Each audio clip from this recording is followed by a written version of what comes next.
વાલા મિત્રો, આપ સૌને મારા જય સિયારામ। હું દુષ્યંત પાઠક ફરીથી નવા વિડીયોમાં આપની સેવામાં હાજર છું। તો આજનો ઉપાય એ વિષયની અંદર તારીખ છે 18મી જુલાઈ 2025 અને વાર છે શુક્રવાર। પંચાંગ કહે છે કૃષ્ણ પક્ષ ચાલી રહ્યો છે, અશ્વિની નક્ષત્ર ચાલી રહ્યું છે, શુકર્મા યોગ છે, મેષ રાશિનો ચંદ્ર છે, કર્ક રાશિનો સૂર્ય છે। અશુભ સમયની જો વાત કરું તો રાહુકાળ 10:53 થી 12:33 સુધી છે અને યમઘંટ બપોરે 3:53 થી 5:33 સુધી છે। આ બે અશુભ સમય છે। આ શુભ સમયની અંદર કોઈ શુભ કાર્ય ન થાય, બહાર યાત્રા ન થાય, પણ જબરજસ્તી કરવી પડે એવી જ હોય તો સાવચેતીપૂર્વક આ યાત્રા કરવાની રહેશે। કોઈ સારું કાર્ય કરવું હોય, કોઈ શુભ કાર્ય કરવું હોય તો ઉત્તમ ચોઘડિયું કે મુહૂર્ત લેવું જોઈએ અને એમાં પણ અભિજીત મુહૂર્ત બપોરે 12:06 થી 12:59 વચ્ચે છે તો આપ શુભ કાર્ય કરી શકો। આ પંચાંગની વાત હતી।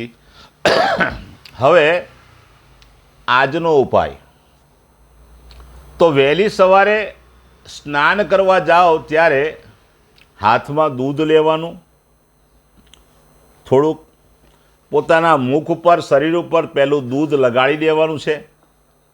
ત્યાર પછી સ્નાન કરવા જવાનું છે। શુદ્ધ પાણીએ નહાવાનું છે। દૂધ લગાડી, નહીં ધોઈ, વસ્ત્ર પહેરી અને પછી તમે જ્યારે વસ્ત્ર પહેરી લો ત્યારે તમારે એક કાર્ય કરવાનું છે। તમારા કપડાં ઉપર, તમારા વસ્ત્ર ઉપર તમારે સ્પ્રે છાંટવાનો છે। અત્તર હોય તો અત્તર છાંટવાનું છે। અંદરના આંતરિક વસ્ત્ર પર પણ તમારે સ્પ્રે અથવા અત્તર છાંટવું જોઈએ। કદાચ તમારી પાસે દેશી અત્તર હોય અને અત્તરનું પૂમડું તમે કાનની અંદર રાખો તો પણ ઉત્તમ પરિણામ આપે। સંધ્યાકાળે શ્રી હનુમાનજી દાદાને પશ્ચિમ દિશા તરફનું મુખ રાખીને એક હનુમાન ચાલીસા અને કાગભૂષણની રામાયણજીનો પાઠ ઉત્તમ રીતે સંભળાવવાનો છે। ત્યાર પછી રાત્રે સૂતી વખતે એક મંત્ર જે હું હંમેશા કહું છું, ઓમ કૃષ્ણાય વાસુદેવાય હરે પરમાત્મને પ્રણત ક્લેશનાશાય ગોવિંદાય નમો નમઃ, આ મંત્ર યથાશક્તિ જપી જવો, પછી જ સૂઈ જવું। આ જનરલ ઉપાય હતો જે બધાના માટે લાગુ પડે। જેનો જન્મદિવસ તારીખ 18મી જુલાઈ અને શુક્રવારના દિવસે આવ્યો છે તેવા લોકોએ વહેલી સવારે પોતાના શરીર પર દૂધ લગાડી ત્યાર પછી સ્નાન કરી લેવું। સ્નાન કરીને પોતાના માતા પિતાના ચરણ સ્પર્શ કરવા, માતા પિતા ન હોય તો તેમની છબીને પગે લાગવું અને ત્યાર પછી ગાયને ઘાસચારો, લીલો ઘાસચારો નાખો। ગાય ન મળે તો ગૌશાળામાં જઈને ગાયનું દાન કરવું, ગાયને ઘાસનું દાન કરવું અને સંધ્યાકાળ જ્યારે થાય ત્યારે મહાલક્ષ્મી માતાના મંદિરે જઈને કોઈ પણ લીલું ફળ માતાજીને અર્પણ કરવાનું છે। આટલો ઉપાય તમારી બર્થડે હોય તો કરવો જોઈએ। આખું વર્ષ નિરંતર ભગવાનની કૃપાથી સુંદર રીતે પસાર થશે। જે લોકોની મેરેજ એનિવર્સરી છે તેવા લોકોએ વહેલી સવારે સ્નાન કરી પોતાના માતા પિતાને ચરણ સ્પર્શ કરવાના અને પોતાની જ માતાને લીલા રંગનું વસ્ત્ર દાન કરવાનું અને સાથે સાથે